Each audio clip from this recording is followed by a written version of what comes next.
समाज में आज किस प्रकार से विसंगतियां बढ़ती जा रही हैं और उनको रोकने का प्रयास सब निष्फल हो रहा है, उसका एकमात्र समाधान उन्होंने आपके सामने रखा कि महर्षि दयानंद सरस्वती की जो वैदिक विचारधारा है, जो वैदिक सिद्धांत हैं, उन्हीं से इन समस्याओं का समाधान निकाला जा सकता है। स्वामी दयानंद जी के अंतिम समय में जब दीपावली के दिन उनका देहावसान हुआ, उस समय एक बड़ा ही मार्मिक दृश्य खिंचा। 31 अक्टूबर 1883 को लगभग 5 बजे स्वामी जी ने सभी उपस्थित लोगों से कहा, मेरे पीछे आ जाओ और इस भवन के सब द्वार खोल दो।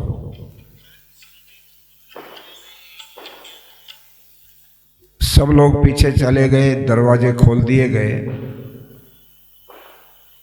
किंतु एक नौजवान जो वैज्ञानिक था, 20 वर्ष की आयु में जिसने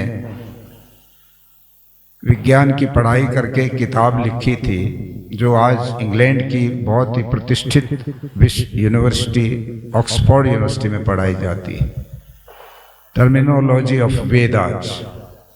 पिछले वर्ष मैं इंग्लैंड गया था और उस यूनिवर्सिटी के बीचों बीच ऐसे निकलने का मौका मिला। इच्छा तो थी कि रुक करके इसको देखें, किंतु वो मौका नहीं मिला, समय अभाव था।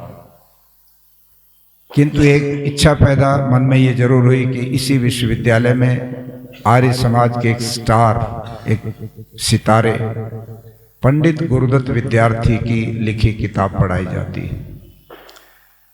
पंडित गुरुदत्त विद्यार्थी दुनिया के तमाम वैज्ञानिकों में सबसे छोटे आयु के वैज्ञानिक थे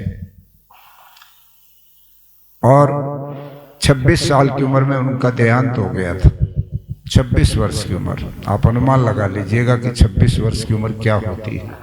आज के नवयुवकों को हम देखते हैं 26 साल में तो वो कुछ भी नहीं कर पाते, किंतु वो व्यक्तित्व इतना ऊंचा बना कि जहां उन्होंने इतना लिखा, वो लिखते हैं कि 18 बार मैंने सत्यार्थ प्रकाश पढ़ा और हर बार जब पढ़ा तो नई चीजें मेरे सामने सत्यार्थ प्रकाश में से उपस्थित हुई और नया नया ज्ञान मेरा बढ़ता चला गया। इतनी अद्भुत पुस्तक है ये सत्यार्थ प्रकाश। सत्यार्थ प्रकाश को अपने झोले में रख करके कंधे पर टांग लेते थे सुबह। आर्य समाज के 5 नियम आगे 5 नियम पीछे एक चोगे के रूप में लटका करके वो निकलते थे लाहौर के बाजारों में और दुकानों पर बैठे व्यापारियों से, दुकान चलाने वालों से कहते थे कि ये पुस्तक है जिसके पढ़ने से मेरा जीवन बदल गया। वो गुरुदत्त विद्यार्थी आर्य समाज लाहौर के प्रधान लाला जीवन दास जी के साथ, जहां और भी बहुत सारे लोग आए थे स्वामी जी के अंतिम दर्शन करने के लिए, तो गुरुदत्त विद्यार्थी भी आया था। और वो इसलिए आया था कि गुरुदत्त विद्यार्थी नास्तिक था, ईश्वर को नहीं मानता था। आर्य समाज में जाकर के वहां पर वो बहस करता था इस बात पर कि भगवान नहीं होता, आप लोग वैसे ही भगवान की बात करते रहते हो, है तो भगवान दिखाओ कहाँ है, कैसा है। बहुत सारे प्रश्न वो उठाता रहता था और इस बात पर बहस करता था। ऐसे दुनिया के तमाम वैज्ञानिक ईश्वर को नहीं मानते। वो कहते हैं हम तो प्रैक्टिकल करके देखते हैं, जो प्रैक्टिकल में हमारे सामने होता है हम उसी को मानते हैं, बाकी चीज को, काल्पनिक चीज को हम नहीं मानते। कहते भगवान हम कल्पना ही कर सकते हैं, वो तो न्यूट्रॉन, प्रोटॉन, इलेक्ट्रॉन, ये साइंस की जो चीजें इनके आधार पर चल रही है दुनिया, इसको मानते हैं, इनसे पैदा होते हैं सब चीजें। किंतु पिछले दिनों में जिनेवा में एक बहुत बड़ी रिसर्च हुई विज्ञान के अंदर, कई वर्ष तक वो चली, जिसमें दुनिया के बहुत सारे वैज्ञानिक लगे। भारत के भी 400 वैज्ञानिक उसमें थे और उसमें हजारों करोड़ रुपया खर्च हुआ था। 1 मील नीचे, जमीन के नीचे वो लैब थी बहुत बड़ी, और विषय ये था, खोज ये हो रही थी कि ये दुनिया किस तत्व से बनी, किस तत्व से दुनिया का निर्माण हुआ है। तो वर्षों खोज के बाद दुनिया भर के वैज्ञानिकों ने निष्कर्ष निकाला कि यह दुनिया गॉड पार्टिकल से बनी।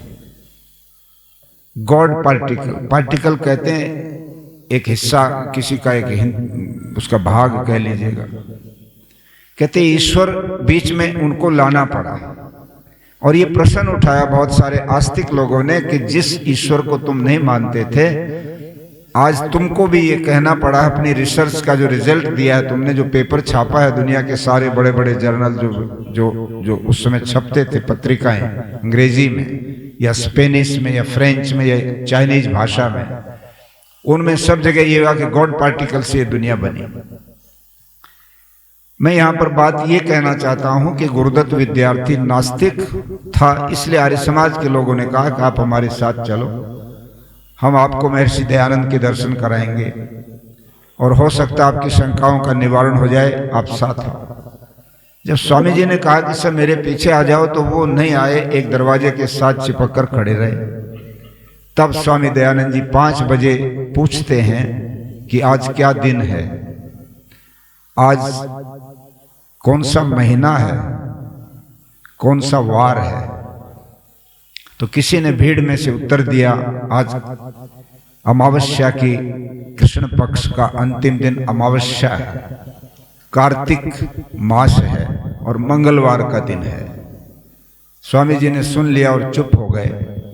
थोड़ी देर मौन रहे, फिर वेद मंत्र बोलना शुरू किया और वेद मंत्र का उच्चारण करने के बाद थोड़ी देर फिर चुप हुए, फिर गायत्री मंत्र का उन्होंने जप किया और अंतिम से अंतिम उन्होंने जो उनका सबसे प्रिय मंत्र था, जिसको स्वामी दयानंद जी अंतिम समय बोलने के बाद फिर मौन हो गए, वो था विश्वानी देव सवितर दुरितानि परासुव यद भद्रम तन्न आसुव।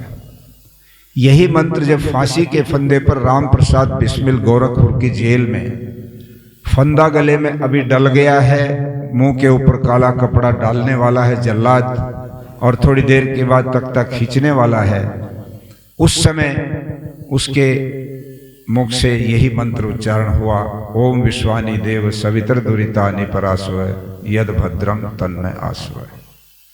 स्वामी दयानंद जी ने ये मंत्र बोला तो प्रार्थना क्या की परमात्मा से, हे ईश्वर आप मेरे 3 चीजें मिटा दो, मेरे दुर्गुण, मेरे दुर्व्यसन और मेरे दुख दूर कर दो। इस मंत्र में परमात्मा से ये प्रार्थना की जा रही है कि आप हमारे दुर्गुण मिटाओ, दुर्व्यसन मिटाओ और दुख मिटाओ। जब ये बात कही और उसके पश्चात वो करवट बदली, 6 बज गए थे, करवट बदलते ही प्राणायाम किया और बाहर प्राण फेंक दिया और उसके बाद स्वामी जी फिर मौन हो गए। सारी धरती के ऊपर जितने मजहबों के लोग थे जिनके ऊपर स्वामी दयानंद जी ने टिप्पणियां की थी, लिखा था, सत्यार्थ प्रकाश में लिखा, या जहां जहां शास्त्रार्थ किए वहां पर उन बूंदों को उठाया। बहुत बड़े बड़े मौलवी, आलिम, फाजिल, बड़े बड़े पादरी, बड़े बड़े विद्वान पंडित जो पुराणों के और दूसरे ग्रंथों के बड़े विद्वान थे, सबके साथ स्वामी दयानंद जी के शास्त्रार्थ हुए और उन शास्त्रार्थों में जो अवैधिक बातें थी वो उन्होंने उठाई, जिनका उत्तर उनको नहीं मिला। तो जैसे ही ये समाचार गया कि स्वामी दयानंद जी का देहावसान हो गया है, तो पूरी देश और दुनिया के लोगों ने कमेंट्री की। मैक्स मुलर जैसा व्यक्ति है जिसको स्वामी दयानंद जी मोक्स मुलर लिखते हैं कि ये मोक्स मुलर महाशय, उस मैक्स मुलर ने भी ये कहा कि आज दुनिया के अंदर एक बहुत बड़े वेदज्ञ का देहावसान हुआ है। वेद के सबसे बड़े विद्वान थे दयानंद सरस्वती। मुसलमानों के बहुत बड़े विद्वान स्कॉलर थे सर सैयद अहमद खान, जो स्वामी दयानंद जी की बहुत सारी बातों से सहमत भी थे और उनसे असहमत भी थे। उन्होंने बहुत बड़ी श्रद्धांजलि उसमें कमेंट दी। उस समय के अखबारों में ये सब चीजें छपे। ईसाइयों ने बहुत बड़ी बड़ी बातें की। कर्नल अलकाट, उसने बहुत बड़ी श्रद्धांजलि दी और तमाम सारे जो और भी जो संगठन थे, जिन जिन के विरुद्ध स्वामी जी खड़े हुए थे, सब लोगों के जुबान से एक ही शब्द निकला, आज धरती से वेद का सूर्य चला गया। स्वामी दयानंद की जो कार्यशैली थी, उनकी जो भाषण शैली थी, उनकी वक्तृत्व कला थी, वो इस प्रकार की थी कि उनकी किसी भी शब्द में द्वेष नहीं होता था। चाहे वो मुसलमान हैं, चाहे वो ईसाई हैं, चाहे वो कोई और दूसरे मत के लोग हैं, किसी से भी वो द्वेष नहीं करते थे, बल्कि बहुत ही निष्पक्ष भाव से बहस करते थे, उस पर चर्चा करते थे और उसके ऊपर पूरा अपना मजबूती के साथ पक्ष रखते थे। इसी का परिणाम था कि उनके व्याख्यानों में सब लोग आते थे। स्वामी दयानंद जी का व्याख्यान चल रहा था बरेली के अंदर, जहां पर स्वामी श्रद्धानंद उस समय वकील थे, मुंशीराम एडवोकेट लाहौर से आए थे। मुंशीराम एडवोकेट के पिताजी लाला नानक चंद कोतवाल थे। वहां पर बरेली में कोतवाल थे और कोतवाल की ड्यूटी लगी थी कि स्वामी जी का जहां भाषण हो रहा है वहां पर पुलिस का प्रबंध रखा जाए, क्योंकि स्वामी जी बहुत खंडन मंडन करते हैं तो कोई विवाद नहीं होना चाहिए। तो वो पुलिस लगा करके वहां बैठते थे और उनके व्याख्यान सुनते थे। वहीं पर स्वामी श्रद्धानंद भी अपने पिता के पास आए हुए थे और स्वामी श्रद्धानंद जी भी भगवान को नहीं मानते थे। जिस स्वामी श्रद्धानंद ने गुरुकुल कांगड़ी की स्थापना की, आप सोच सकते हैं कि वो कितने दूर थे इन विचारों से। एक बार तो वो ईसाई बनने लगे थे जब बनारस में पढ़ते थे, एक बार पौराणिक बन गए थे। उनका आप कल्याण मार्ग का पथिक, जो उनकी आत्मकथा है, वो पढ़ के देखना। बड़े उतार चढ़ावों से वो निकले और फिर बहुत बड़े बैरिस्टर वकील बन गए और दुनिया की कोई ऐसी बुराई नहीं थी उनके जीवन में न आ गई हो। तब उनके पिताजी ने कहा कि मुंशीराम, एक बहुत बड़े विद्वान सन्यासी का व्याख्यान हो रहा है और उनके प्रबंध में मेरी जिम्मेदारी लगाई गई है। मैं उनके विचार सुनता हूं, जो बातें तुम घर में पूछते रहते हो उनके वो बहुत अच्छे से उत्तर दे रहे हैं, तुम उनका व्याख्यान सुनो। तुम ईश्वर को नहीं मानते, उनका व्याख्यान सुन लोगे तो तुमको मानना पड़ेगा, तुम्हारी सारी शंकाएं खत्म हो जाएंगी। स्वामी श्रद्धानंद कहने लगे कि पिताजी आप कह रहे हैं ठीक है, मैं सुन भी लूंगा, पर ये काशाय वस्त्र जो पहने लोग हैं, भगवा कपड़े वाले, ये संस्कृत के श्लोक जानते हैं, कुछ हवन पूजा कर लेते हैं, इससे फालतू इनके पास कहाँ नॉलेज होती है। मैं बैरिस्टर हूं, इंग्लैंड के उस कोर्स को मैंने पास करके वकालत पास की है, मेरे साथ बहुत पढ़े लिखे लोग बैठते हैं, मैं हाईली क्वालिफाइड हूं। मैं उनका व्याख्यान सुन के मेरी शंकाएं क्या दूर हो जाएंगी। उन्होंने कहा मेरे कहने से सुन लो, मैं तुम्हारा पिता हूं इसलिए सुन लो। और उनके मन में आ गई चलो पिताजी की बात पूरी कर देते हैं। स्वामी जी का व्याख्यान जिस बगीचे में होता था, फिर बाद में एक रईस की हवेली में वो जाते थे जहां ठहरते थे, तो वहां पर व्याख्यान में श्रद्धानंद मुंशीराम भी पीछे जाके बैठ गए और बैठे बैठे सुनते रहे। पहले ही दिन में उनके मन में जो ईश्वर के नाम पे सवाल थे, जो चीज दिखती नहीं है उसको कैसे माने, जिसके कोई मुंह नहीं, हाथ नहीं, कुछ नहीं, वो कैसे दुनिया बना देता है बिना हाथों के। जो सवाल वो अपने मन में लिए बैठे थे, स्वामी दयानंद जी का ओम शब्द पर व्याख्यान चल रहा था। 3 दिन लगातार ईश्वर की व्याख्या कर रहे थे और ईश्वर से संबंधित जितने प्रश्न उठ सकते हैं, शंकाएं होती, उन सब का निवारण कर रहे थे, गांठें खोलते जा रहे थे।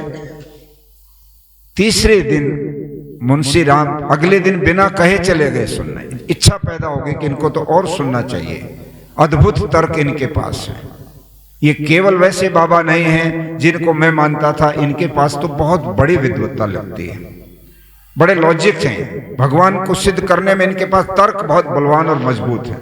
अगले दिन भी गए और तीसरे दिन जब व्याख्यान खत्म हुआ तो मुंशीराम अर्थात स्वामी श्रद्धानंद स्वामी जी की बग्गी के पास पहुंच गए और थोड़ा सा नमन करके झुक करके कहने लगे, महाराज मैं 3 दिन से आपका व्याख्यान सुन रहा हूं, मैं लाहौर से आया हूं और मेरे पिता आपकी इस सारी सुरक्षा की व्यवस्था में यहाँ के इंचार्ज हैं, कोतवाल हैं नानक चंद, उनकी प्रेरणा से मैं आया हूं। मेरी कोई श्रद्धा नहीं थी कि मैं महात्माओं के व्याख्यान सुनूंगा तो मुझे बहुत कुछ ज्ञान हो जाएगा, किंतु जब उनका दबाव पड़ा, उनका आग्रह हुआ तो मैं आ गया और पहले ही दिन आपके तर्क सुनने के बाद मेरी ऐसी इच्छा हुई कि मैं पूरा सुनूं आपको। और आज 3 दिन के बाद मैं ये कह सकता हूं मेरी 99% शंकाएं भगवान के बारे में समाप्त हो गई है, 1% बची है। अर्थात 1% अभी भी मन में ये शंका उठ रही है कि भगवान है भी कि नहीं, कभी वैसे ही मान रहा हूं। स्वामी दयानंद जी ने देख लिया कि ये जिज्ञासु है और इसने बड़ी भावना से सुना है। जब इसकी इतनी शंकाएं 99% खत्म हो गई हैं ये तो बिल्कुल, तो स्वामी जी ने योग से, अपने तेज से, अपनी आंखों से उसकी तरफ देखा और मुस्कुरा करके कहा कोई बात नहीं, निराश होने की बात नहीं। जब उस ईश्वर की तुम्हारे ऊपर कृपा हो जाएगी, तुम्हें वो 1% भी जो शंका समाप्त हो जाएगी। इस ईश्वर की कृपा तुम्हारे यहाँ पर आने वाली। उसका जीवन बदल गया। उसी सभा में एक पादरी आते थे रोज सुनने के लिए, और सामने एक उनका निश्चित स्थान था जहां बैठ के व्याख्यान सुनते थे। स्वामी जी के कई कई दिन व्याख्यान चलते थे। उन्होंने देखा एक पादरी जी आते थे, वो आज पादरी जी नहीं है। तो आयोजकों से पूछा, वो पादरी जी आज व्याख्यान में क्यों नहीं आए? पता लगा कि पादरी जी को बुखार हो गया जी, वो नहीं आए। आज वो उन्होंने कह दिया था कि आज मैं सुनने नहीं आऊंगा, मेरे को बुखार हो गया है, चर्च में है। स्वामी जी कहते चलो आज का व्याख्यान चर्च में ही देंगे, उसका कुशल क्षेम भी पूछेंगे और वहीं चलते। और सब 500-700 लोगों को लेके स्वामी जी चर्च में पहुंच गए। पहले उसका कुशल पूछा, क्या बात, कैसे बुखार हो गया, और फिर वहीं पर अपने व्याख्यान की झड़ी लगा दी। स्वामी दयानंद जी ने अपने जीवन की 10 घटनाएं हैं ऐसी जो मुसलमान के घर पर की। आर्य समाज के नियम बनाए लाहौर के अंदर, और वहां पर 28 नियम बनाए स्वामी जी ने। सबसे पहले ये 10 नियम नहीं थे, 28 थे। बाद में ये प्रश्न उठा कि बहुत नियम हो गए, याद नहीं होंगे इतने, इसको थोड़ा कम करो, तो बाद में वो 10 बनाए। वो एक मुसलमान के घर में बैठ करके बनाए। और आज मेरे पास वो वीडियो है। आप लाहौर के अंदर जाओगे तो लाहौर से बाहर के स्कर्ट्स जिसको कहते, नगर की बाहर की जो एरिया होता है, जो फिरनी होती है, उसके पास एक स्वामी नगर है, आज भी है। और उस स्वामी नगर में एक व्यक्ति बाकायदा ऑटो लेकर, माइक लेकर कमेंट्री करता जा रहा है।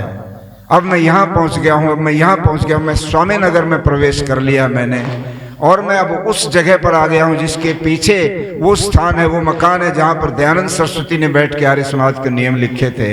अब मैंने उधर अपनी गाड़ी मोड़ ली है और अब उसका ये दरवाजा आ गया है, फोटो दिखा रहा है वो उसमें, और वो ऑटो छोड़कर भीतर जाता है और घर के मालिक जो थे वो मुसलमान हैं, उनसे पूछता है क्या स्वामी दयानंद जी ने इसी घर में रह करके आर्य समाज के नियम लिखे थे? इनको नहीं पता था, ये 4ठी, 5वीं, 6ठी पीढ़ी के लोग थे। तो एक बूढ़ा आदमी उनका वो आया, उसने कहा हमारे बाबा ने ये बताया था कि एक फकीर यहाँ पर रहे थे 2 महीने, और इसमें बैठ करके उन्होंने बहुत कुछ लिखा था। वो फकीर जिस कमरे में रहते थे, आज तक हमारे घर का कोई आदमी उसमें नहीं रहता, हमने उसको सुरक्षित रखा है। वो कमरा आज भी वहां पर सुरक्षित है। स्वामी नगर में स्वामी दयानंद जी ने बैठ करके ये लिखा। जब उन्होंने आर्य समाज की स्थापना की बॉम्बे के अंदर, और वहां पर लोगों से अपील की कि धन दो, आर्य समाज बनाना है। काकड़बाड़ी आर्य समाज, आप में से जाते होंगे, वहां जाते हैं, सब लोग देखते हैं। तो आपको जानकर आश्चर्य होगा कि उस समय जब अपील की तो सबसे पहला और सबसे बड़ा दान अगर किसी एक व्यक्ति का था, जिसका पत्थर लगा हुआ है आज भी वहां पर, उसका नाम था अल्लाह रखा सोना वाला। एक मुसलमान था जिसने उस जमाने में 1875 में 5000 रुपए का दान दिया था।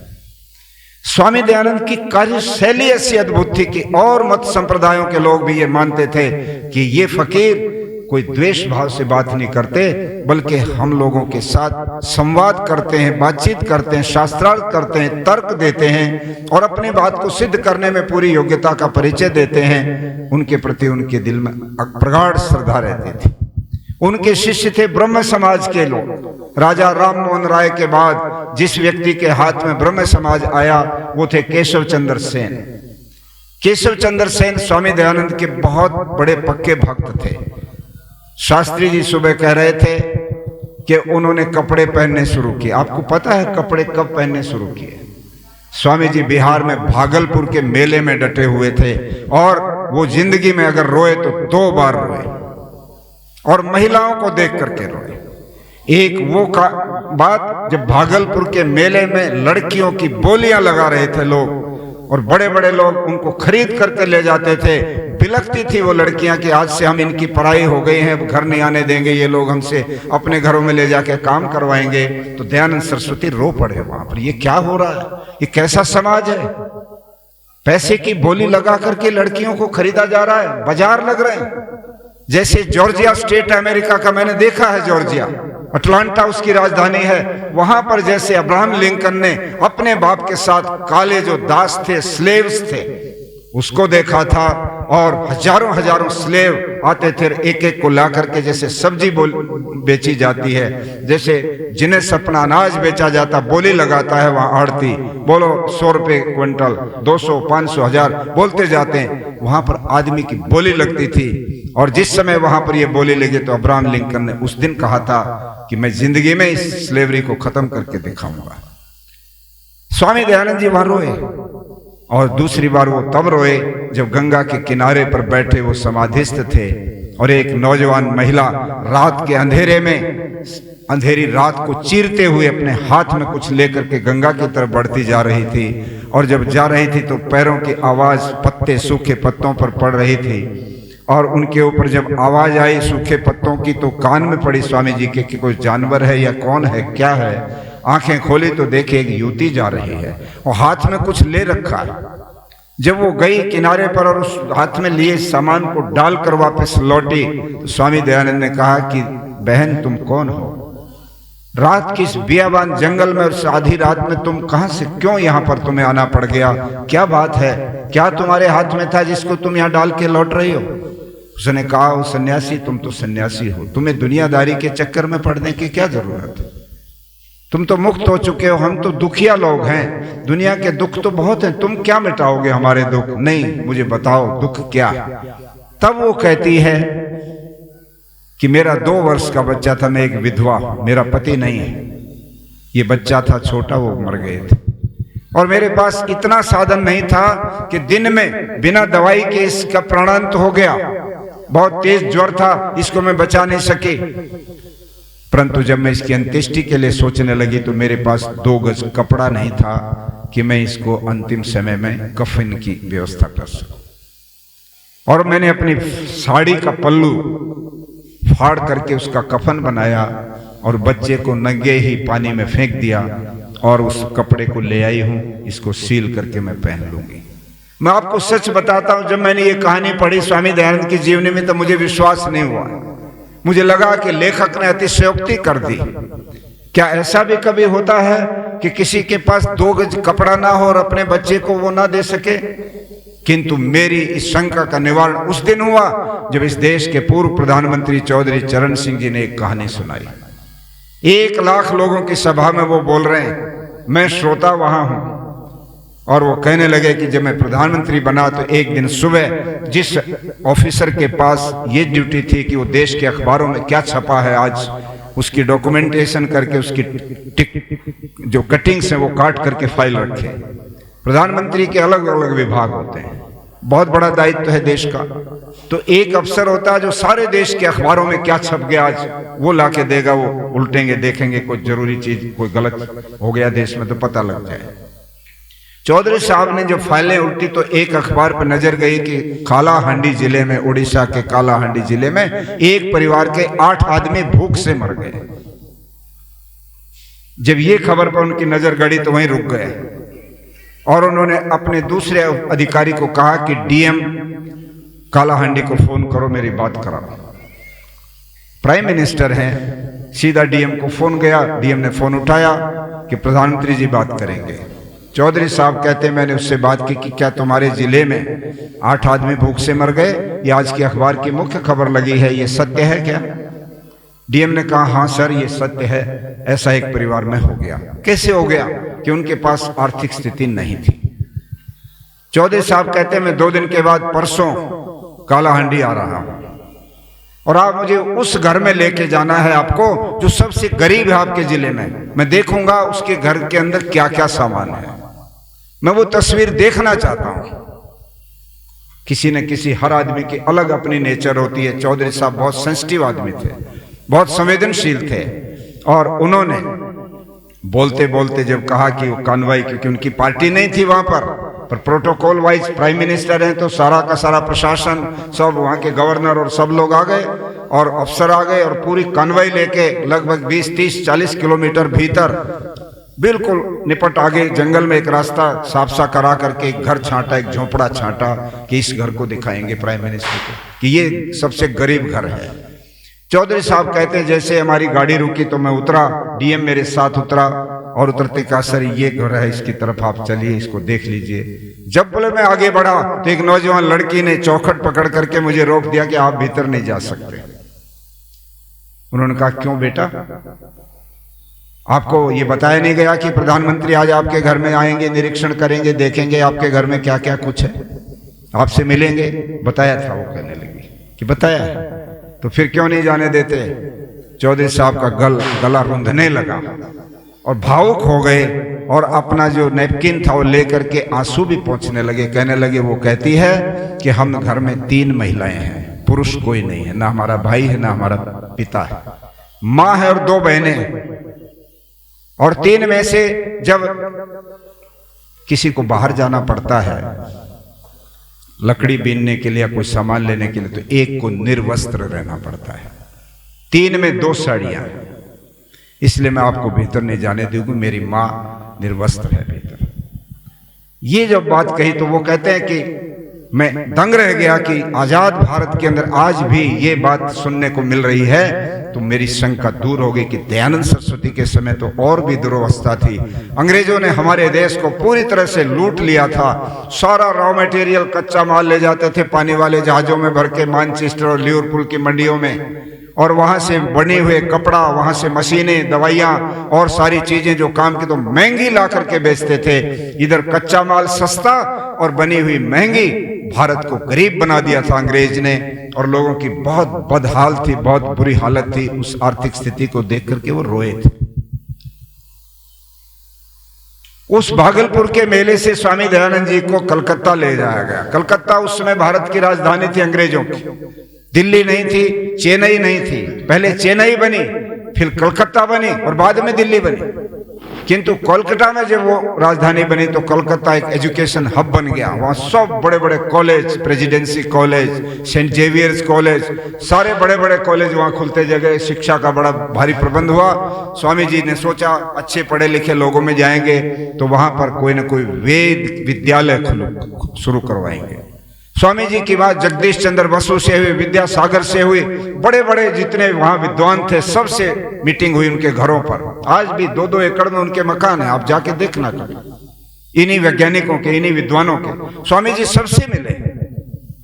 और लास्टली केशव चंद्र सेन जो थे उन्होंने सुझाव दिया, स्वामी जी आप संस्कृत में बोलते हो और आपका दुभाषिया चाहिए होता है, क्योंकि यहाँ बंगला जानते हैं, संस्कृत तो जानते नहीं, हिंदी भी नहीं जानते, यहाँ के तो बंगला बोलने वाले लोग हैं। एक कॉलेज में स्वामी जी का व्याख्यान करा दिया, और एक कॉलेज में व्याख्यान कराया तो प्रिंसिपल ने कहा कि मैं दुभाषिया, मैं उनका ट्रांसलेशन कर दूंगा, अनुवाद कर दूंगा व्याख्यान का। स्वामी जी संस्कृत बोल रहे हैं, वो बंगला में व्याख्या कर रहा है। लगातार आधा घंटे तक व्याख्यान जब होता रहा तो एक स्टूडेंट खड़ा हो गया जो सुन रहा था आगे, विद्यार्थी, और उसने खड़ा होकर कहा स्वामी जी मुझे माफ करेंगे, सर की मैं शिकायत करना चाहता हूं प्रिंसिपल साहब की। बोले क्या बात है? कि आपने संस्कृत में ये जो वाक्य बोला था, इन्होंने इसका अर्थ बंगला में गलत किया है। और ये बात सत्यार प्रकाश लिखी तब भी उनके सामने आई। स्वामी जी कहते हैं मृतक श्राद्ध नहीं होना चाहिए, किंतु लेखक क्योंकि पौराणिक थे, चंद्रशेखर शर्मा थे महाराष्ट्र के, बाद में भीमसेन और ज्वाला प्रसाद आए, उन्होंने लिख दिया कि मृतक श्राद्ध होना चाहिए, ये वेदों के अनुकूल है। जब स्वामी जी ने मृतक श्राद्ध पर कहीं बोला तो वो जो पर्चा लिख के, क्योंकि वो पर्चा लिखते थे स्वामी जी, और समृद्धदान की प्रेस में, मुंशी समृद्धदान जो बनारस में प्रेस थी वहां भेज देते थे, उसकी टाइप होती, वो सिक्के वाली टाइप होती थी, उन जो में वो थी स्वामी जी के। फिर आता वो किसी को कागज हाथ लगा कि स्वामी जी भाषण तो क्या दे रहे हैं और लिखवा क्या रहे हैं। जब ये कहा तो स्वामी जी ने कहा ये तो बड़ा गलत हो गया। पूरा का पूरा प्रथम संस्करण स्वामी जी ने अपनी कलम से उसको बाकायदा करेक्शंस किए हैं, और उसके बाद उनका देहांत हो गया। वो छपा नहीं, वो 1884 में छपा दूसरा संस्करण करके, और उसके बाद ये सत्यार प्रकाश आगे बढ़ा। तो स्वामी दयानंद जी से जब उन्होंने ये कहा कि ऐसे तुम्हारी व्याख्या गलत कर रहे हैं प्रिंसिपल साहब, स्वामी जी ने निश्चय किया कि ये तो बहुत गलत हो जाएगा, इसलिए मैं इसको छोड़ देता हूं। और वहां से कलकत्ते से उन्होंने हिंदी भाषा को लिया कि इस देश को जोड़ने में सबसे अधिक बोलने वाले लोगों की संख्या आर्य भाषा हिंदी की है, और उसी को मुझे चलाना चाहिए, तो हिंदी में बोले। पहले स्वामी जी व्याख्यान देते थे तो महिलाएं जिधर बैठते थे उनके बीच में पर्दे डालते थे, पर्दे डलवा देते थे, क्योंकि वो कॉपिन बांधते थे केवल। अब सभ्य समाज में एक कॉपिन बांध करके व्यक्ति व्याख्यान दे तो उनको भी फील तो होता था, पर बहुत प्रारंभ से एक परंपरा उनकी चलती आ रही थी, जिसके कारण से उन्होंने इस पर कभी सोचा नहीं। जब केशव चंद्र सेन ने और कुछ उनके मित्रों ने कहा कि स्वामी जी ये भी चेंज करो, आपके वस्त्र जो है होंगे तो और ज्यादा लोग इजीली बैठ करके सुन सकेंगे, तो कलकत्ते प्रवास से उनके दो निर्णय हुए। एक तो हिंदी में बोलने का उन्होंने निश्चय, ये बात 1872 की है जब वो कलकत्ता गए थे, और दूसरा उन्होंने जो कपड़े थे पहन करके व्याख्यान देना प्रारंभ किया। मैं स्वामी दयानंद जी की कुछ घटनाएं इस तरह के और सुनाना चाहता हूं। विषय तो दिमाग में दूसरा था, इसलिए मैंने विश्वानुदेव मंत्र शुरू किया था, पर वो स्वामी शास्त्री जी की बात से जुड़कर और इधर इनके भजन से जुड़ के इधर बात घूम गई, क्योंकि ये दयानंद की 200वीं जयंती चल रही है और हमको दयानंद के बारे में जानकारी होनी चाहिए, हम पढ़ते नहीं है। स्वामी दयानंद की मैं एक दो बातें वो बताना चाहता हूं जो हमको जानकारी होनी बहुत जरूरी है। एक बात तो मैं ये कहना चाहता हूं कि स्वामी जी के बारे में स्वामी सत्यप्रकाश सरस्वती जी ने एक बार कहा था कि स्वामी दयानंद मुक्त आत्मा थे, मुक्ति से आकर के उनका जन्म हुआ था, और इतने थोड़े समय में इतना अद्भुत ज्ञान उनके पास जो था कि बिना किसी लाइब्रेरी, बिना किसी उसके जो चाहते लिखाते चले जाते थे। ये किसी भी ऊंची मुक्त आत्मा, बहुत ऊंची ऋषि आत्मा के सिवाय कोई कर नहीं सकता ऐसा। तो वो ये उनके बारे में कहा करते थे। किंतु व्यवहार में अगर हम देखें तो स्वामी दयानंद जून के महीने के अंदर बनारस में व्याख्यान दे रहे हैं। वहां के डिप्टी कलेक्टर राजा जयकृष्ण दास बैठे हैं, वो व्याख्यान सुन रहे हैं। व्याख्यान बहुत प्रभावशाली होता था। स्वामी जी का 2-2.5 घंटे बोलते थे। 6 फुट 7 इंच कद था उनका, तेजस्वी चेहरा, भरा हुआ पूरा का पूरा सीना, भुजाएं बड़ी मजबूत, और सिंह जैसी उनकी आवाज, बोलते चले जाते थे धड़ाधड़ धड़ाधड़ धड़ाधड़।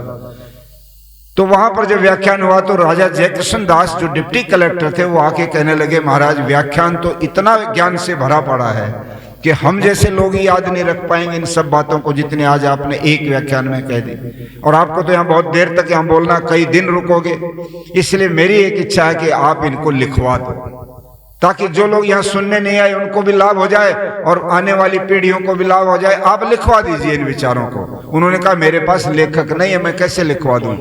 राजा जयकृष्ण दास ने कहा लेखक की व्यवस्था मैं करता हूं, और उन्होंने ही पैसे की व्यवस्था करके चंद्रशेखर शर्मा को उनका लेखक बनाया। और स्वामी जी के साथ वो लेखक जहां भाषण होता वहां भी लिखता, बग्गी में चलते वहां भी लिखता, और जहां ठहरते थे वहां भी डिक्टेशन देते लिखता जाता था। आप सोच करके देखिए कि 500 पृष्ठ का सत्यार्थ प्रकाश, जिसमें 1542 श्लोक और मंत्र हैं, वेद के मंत्र और श्लोक, मनुस्मृति के ज्यादा श्लोक हैं उसमें, और दुनिया का कोई मत और संप्रदाय नहीं बचा जिसके बारे में जो कुछ सत्य और असत्य उसमें है उसकी समीक्षा उसमें ना की गई हो। बिना जाने, बिना पढ़े, बिना उन चीजों के बारे में आज सुबह कोई लिखवा नहीं सकता। स्वामी दयानंद जी ने इस्लाम से लेके, क्रिश्चियनिटी से लेके, बुद्धिज्म, जैनिज्म और भारत के सैकड़ों दादू पंथी, गीसा पंथी, नारायण स्वामी, जो भी सब थे, सबके बारे में जो जो कुछ वहां असत्य था, वेद विरुद्ध था, वो लिखा। और 10 समूलासों में वेद के विचार क्या है, वेद के सिद्धांत क्या है, वो लिखे, वो स्थापित किए। सृष्टि कैसे बनती है, ईश्वर का क्या रूप है, आत्मा का क्या स्वरूप है, प्रकृति का क्या स्वरूप है, विद्या क्या है, अविद्या क्या है, क्या खाना क्या नहीं खाना, राज्य की व्यवस्था कैसे होनी चाहिए, संन्यास वानप्रस्थ आश्रम कैसे लिए जाते हैं, गृहस्थ आश्रम कैसे अच्छा बने, शिक्षा की व्यवस्था क्या हो, कोई विषय नहीं छोड़ा जो स्वामी दयानंद जी ने सत्यार्थ प्रकाश में ने लिखा। परंतु उसको लिखने में आपको पता है कितने दिन लगे? 3.5 महीने। 3.5 महीने में 500 पेज का एक ग्रंथ लिखवाना, वो भी तब जब व्याख्यान चल रहे हैं, यात्राएं चल रही हैं, कहीं एक जगह लाइब्रेरी में बैठ करके सैकड़ों किताबें इकट्ठे करके उनमें से टेप करके नहीं लिखा है, नकल बार के नहीं लिखा कि मंत्र का कोई उसके अंदर जो है कोई अंतर ना आ जाए, हलंत भी ना छूट जाए। स्वामी जी लिखवा रहे हैं और खुद करेक्शन कर रहे हैं। 3.5 महीने में उसको लिखवा दिया।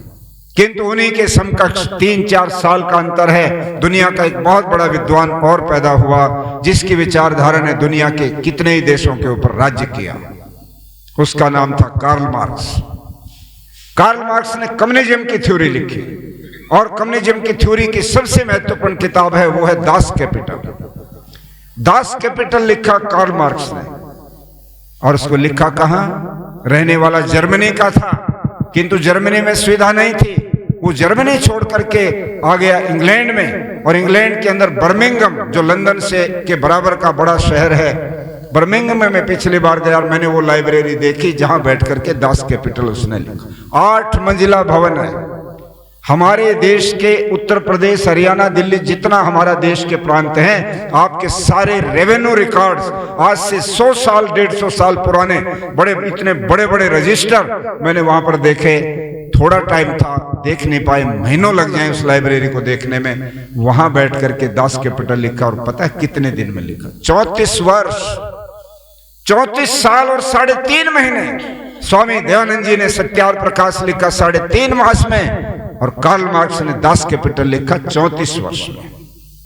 ये उनकी प्रतिभा का एक परिचय मैं देना चाहता हूं। जब उन्होंने देखा वेद के मंत्रों का अर्थ गलत किया जा रहा है, ऐसे ऐसे विद्वान आ गए जो अर्थ कुछ लगाते हैं। स्वामी जी सत्याग्रह प्रकाश में उदाहरण भी देते हैं।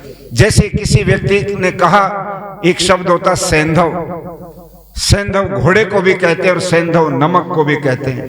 स्वामी जी उदाहरण देते हैं कि कोई व्यक्ति भोजन पे बैठा है, थाली सामने आ गई है, और उसमें मान लो नमक कम हो, तो वो भोजन करने वाला कहे सैंधव आनय, संस्कृत में कह रहे सैंधव लाओ, अर्थात क्या लाओ?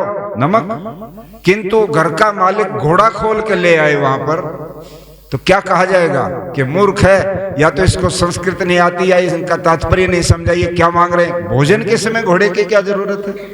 उसका दूसरा पर्यायवाची शब्द दूसरा अर्थ लेना चाहिए। इसी प्रकार से वो कहते हैं, जब व्यक्ति कहीं यात्रा में बाहर जाने के लिए तैयार खड़ा है सामान लेकर के, और उससे कहे मेरे सैंधव आने, सैंधव लाओ, और वहां नमक का डब्बा ला के हाथ में थमा दे, तो समझो मूर्ख है, क्योंकि अब ये जाने की तैयारी में तो यहाँ घोड़ा चाहिए। स्वामी दयानंद कहते हैं जहां घोड़ा अर्थ आना चाहिए था वहां नमक कर दिया, और जहां नमक आना चाहिए था वहां घोड़ा कर दिया। सारे वेद के मंत्रों का गलत अर्थ करके इन लोगों ने बहुत बड़ा घात किया। वहां पर लिख दिया, ऋषि लोग गोमांस खाते थे, सोमरस का पान करते थे। सोमरस का पान, सोमरस के ब्रैकेट में लिखते हैं सुरापान, शराब। और सोम के 50 अर्थ होते हैं। सोम तो लता भी होती है, सोम को तो अनेक शब्दों में हम बता सकते हैं। वो अर्थ जो वहां लगना चाहिए वो ना लगाकर ऐसा अर्थ निकाल देना जिससे ऋषि लोगों को लांछित किया जा सके। ये वेद के साथ जब इस प्रकार का द्रोह होने लगा, और जो विदेश के जो विद्वान थे सारे के सारे, चाहे वो मैक्स मुलर था, चाहे कीथ था, चाहे मैकडोनल्ड था, चाहे मोनियल था, जो भी जिन्होंने भी इस पर भाष्य किया, वो सब के सब यही बातें कहने लगे। तब स्वामी दयानंद ने सोचा, अगर वेद का भाष्य नहीं हुआ तो बहुत बड़ा नुकसान हो जाएगा मानवता का। सारे वेद के मंत्रों का ये लोग गलत अर्थ करके प्रचलित कर देंगे, और वेद के बारे में लोग, जैसे गौतम बुद्ध के लिए कहा जाता है कि उन्होंने वेद पढ़े तो नहीं, परंतु जब उन्होंने देखा कि एक आदमी गाय के बछड़े को खींचे जा रहा है, रस्सा गले में उसके खींचने से उसकी जिह्वा और आंखें बाहर आने को हो रही बछड़े की, तो वो कह रहे हैं इसको क्यों तकलीफ दे रहे हो, क्यों इस तरह से इसको कष्ट दे रहे हो, कहां ले जा रहे हो इसको खींच करके। वो कहता गोमेद यज्ञ हो रहा है, वहां पर इसकी आहुति देंगे, बछड़े की आहुति देंगे। गोमेद यज्ञ, अश्वमेध यज्ञ, अर्थात घोड़े की आहुति दी जाएगी तो अश्वमेध यज्ञ होगा, गाय की आहुति दी जाएगी तो गोमेद यज्ञ होगा। यज्ञ में बलि की परंपराएं चलाई लोगों ने। ये स्वामी दयानंद जी ने देखा।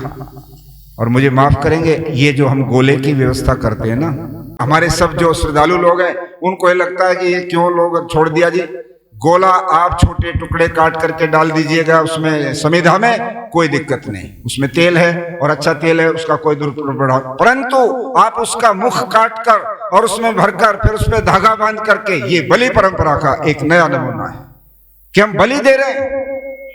वहां पर कहीं भी संस्कार विधि में या कहीं इस प्रकार का वर्णन नहीं किया। तो मैं अपनी बात को आगे बढ़ाना चाहता हूं, वो ये कि स्वामी दयानंद सरस्वती ने जब देखा कि वेद का भाष्य होना आवश्यक है, तो उन्होंने वेद भाष्य करने के लिए स्थान चुना अयोध्या।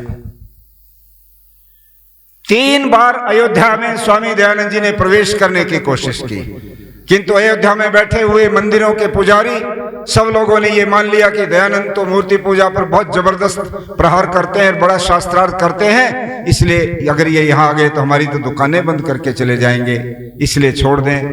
उन्होंने नहीं आने दिया। आखिरी से आखिरी एक कृष्ण मंदिर के पुजारी आए सामने, जहां पर कृष्ण जी की मूर्ति है। पूरे के पूरे अयोध्या में घूम जाना, वहां पर राम जी की, जानकी जी की, हनुमान जी की, सबकी मूर्तियां होंगी, कृष्ण जी की नहीं होती। कृष्ण जी का एक मंदिर है, मैंने देखा है वो, क्योंकि उसके बराबर में कोई 300 गज का प्लॉट खरीदा गया है जिसमें ऋग्वेद आदि भाष्य भूमिका बनेगी।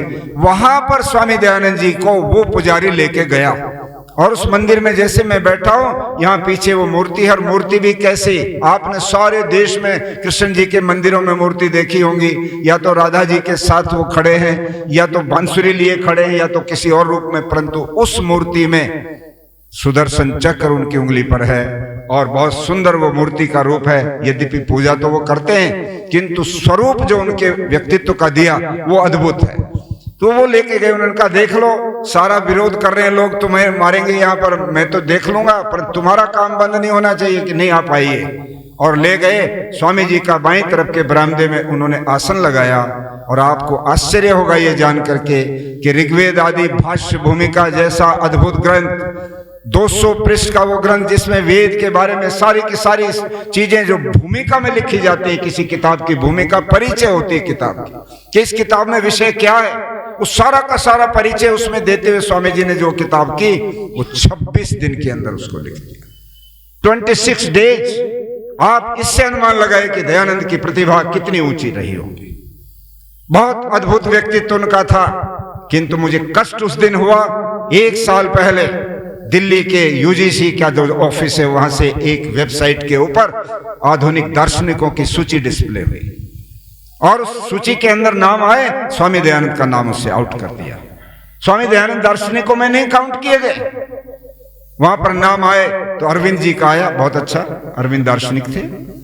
वहां पर और बहुत सारे नाम आए, कई तो राजनेताओं के भी नाम उसमें डाल दिए गए। मौलाना आजाद का भी नाम उसमें आ गया, और भी आ गया, और भी आ गया।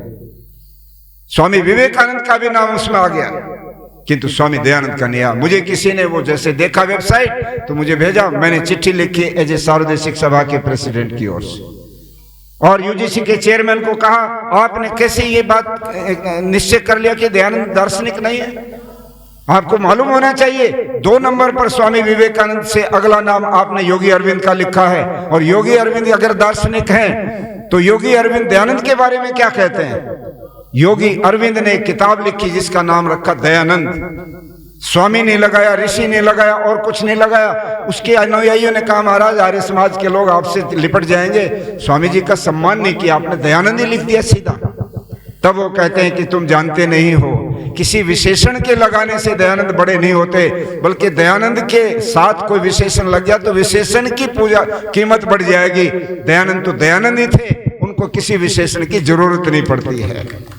और वो लिखते हैं, जिस प्रकार से हिमालय के अंदर एक चोटी के बाद दूसरी चोटी, दूसरी के पास तीसरी चोटी, और सबसे ऊंची एवरेस्ट चोटी है जो 29,200 फुट ऊंची है, जैसे हिमालय की एवरेज सबसे ऊंची है, ऐसे दुनिया के दार्शनिकों में जब मैं देखता हूं तो एक दार्शनिक, दूसरे दार्शनिक, तो सब दार्शनिकों के ऊपर स्वामी दयानंद सरस्वती मुझे सबसे ऊंचे दार्शनिक, उनका नाम दार्शनिक में है, योगी जी का। मैंने उनको लिखा, आप योगी अरविंद को पढ़िए, वो तो दयानंद को सबसे ऊंचा दार्शनिक मान रहे हैं, तो उनको तो आपने हटा दिया किसी द्वेष भाव से, किसी षड्यंत्र से, और योगी जी को रख दिया।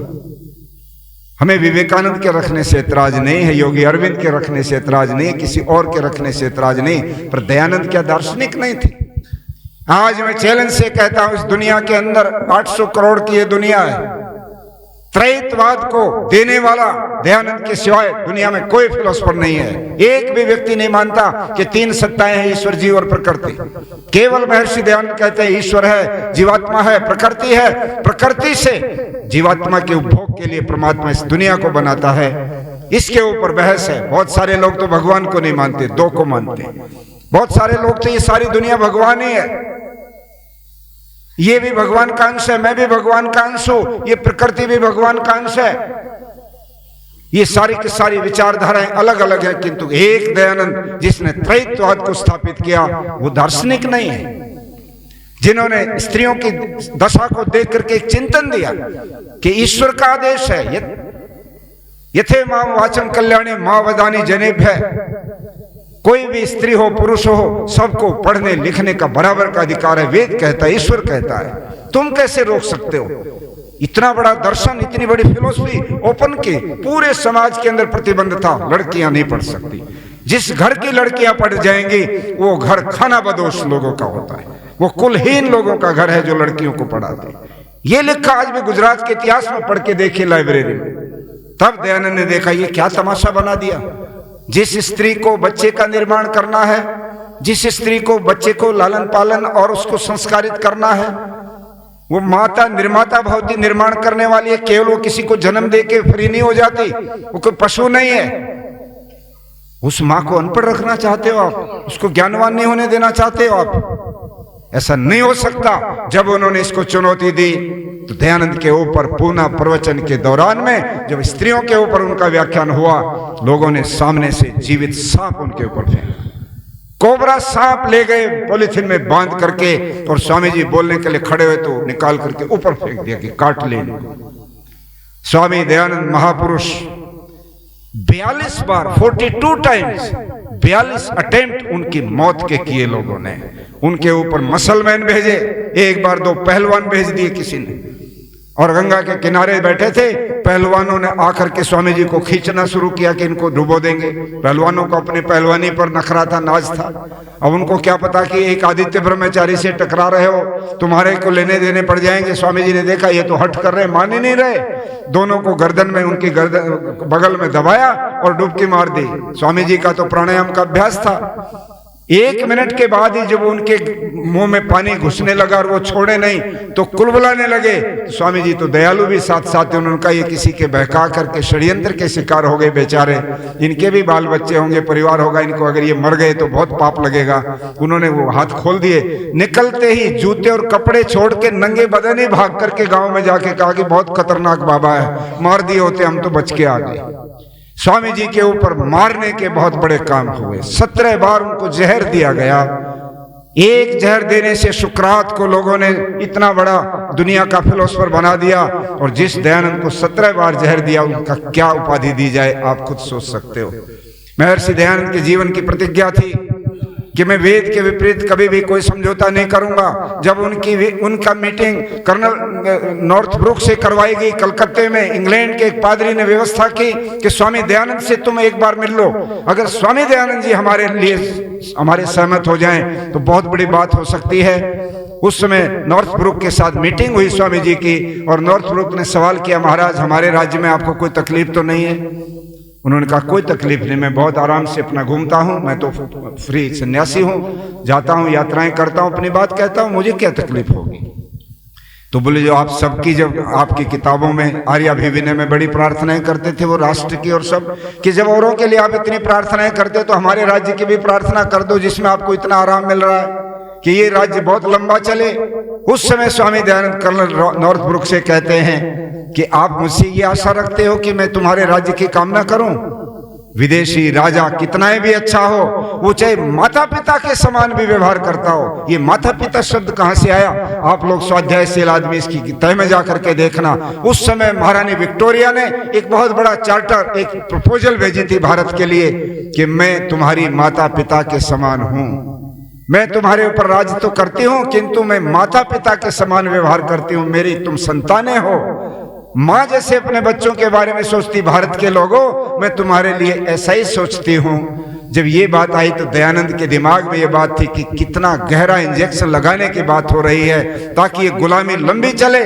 स्वामी जी ने सीधा तो अटैक नहीं किया किंतु लिखते हुए लिख दिया। सत्यार्थ प्रकाश में वो लिखते हैं कि विदेशी राजा कितना भी अच्छा हो, चाहे वो माता पिता के समान भी व्यवहार करता हो तो भी अच्छा नहीं हो सकता, उसको हटाना हम सब लोगों का कर्तव्य है। और इसके लिए उन्होंने दिल्ली दरबार किया 1877 में लॉर्ड लिटन था दिल्ली में, दिल्ली राजधानी आ गई थी। लॉर्ड लिटन ने सारे राजा महाराजा बुलवाए, आ जाओ और मेरे साथ बैठ करके बताओ तुम्हारी क्या डिमांड्स हैं, तुम्हारे प्रांतों में क्या क्या कमी है, मैं करूंगा उसको ठीक, मैं अंग्रेज सरकार से सारा प्रपोजल मंगवा लूंगा। स्वामी दयानंद को जो पता लगा कि इन सब लोगों को मोबिलाइज किया जा रहा है, स्वामी जी ने कहा हम भी दिल्ली दरबार करेंगे। अंग्रेजों के लॉर्ड लिटन के दिल्ली दरबार के मुकाबले पर 1877 में स्वामी दयानंद ने अपना दिल्ली दरबार किया। किंतु इस देश के जो रियासतों के मालिक थे, जो अंग्रेजों के पिट्ठू बन गए थे, उनके गुलाम बने हुए थे, वो डर गए कि दयानंद के वहां जाएंगे तो हमारा नंबर उनमें लिख दिया जाएगा, सारी जितनी ये सूबेदारी है तुम्हारी छीन लेंगे अंग्रेज, जो पैसा आता है वो बंद हो जाएगा। वो नहीं आए, किंतु कन्हैयालाल अलखधारी और ऐसे बड़े बड़े लोग उस स्वामी दयानंद जी के उस दिल्ली दरबार में गए, जो अलग अलग विचारों के लोग थे। सर सैयद अहमद खां भी एक मुस्लिम स्कॉलर उसमें गया, और भी कई लोग गए, प्रार्थना समाज के लोग गए। सब लोगों के साथ स्वामी जी ने एक ही विचार किया, हम लोगों की पूजा पाठ पर और विचारों पर मतभेद हैं, किंतु आओ एक मिनिमम कॉमन प्रोग्राम बनाते हैं, एक न्यूनतम साझा कार्यक्रम बनाते हैं, और उसको लेकर इस देश को आजाद कराने के लिए हम सबसे पहले पूरे देश की आत्मा को जगाएं। हम सब लोग अपने भेदभाव मिटा करके पहले राष्ट्र को आजाद कराने का संकल्प लें। स्वामी दयानंद ने 1877 में ये दिल्ली दरबार किया था। वो पूरे समाज को साथ लेके चलने के लिए भी हमेशा आतुर रहते थे, किंतु जो सच्चाई है, जो वेद विरुद्ध मान्यताएं हैं, उनको लेकर के हमेशा वो लोगों के बीच में शास्त्रार्थ करते जाते थे। उन्होंने कहा था कि मैं वेद को मानता हूं अपनी मान्यता, और उसके लिए उन्होंने बहुत सारी चीजें की। कई घटनाएं हैं, वो मैं नहीं कहूंगा, क्योंकि दयानंद पे बोलने का मतलब तो घंटों बोला जा सकता है एक एक चीज पर। आप चिंतन कीजिए, महर्षि के मुकाबले पर इतिहास के पन्नों पर कोई दूसरा व्यक्ति दिखाई नहीं देता। बहुत बड़े समाज सुधारक, क्रांतिकारी, सन्यासी, समग्र क्रांति के पुरोधा, हर विषय पर उन्होंने अपना दृष्टिकोण दिया। ऐसे महापुरुष को नमन। आप सबको बहुत बहुत धन्यवाद। 100 से अधिक देशों में देखा जाने वाला, सर्वाधिक लोकप्रिय और सबसे अधिक फॉलोअर्स के साथ पूरी दुनिया में आर्य समाज के विचारों का प्रचार करने वाला एकमात्र चैनल वैदिक प्रचार।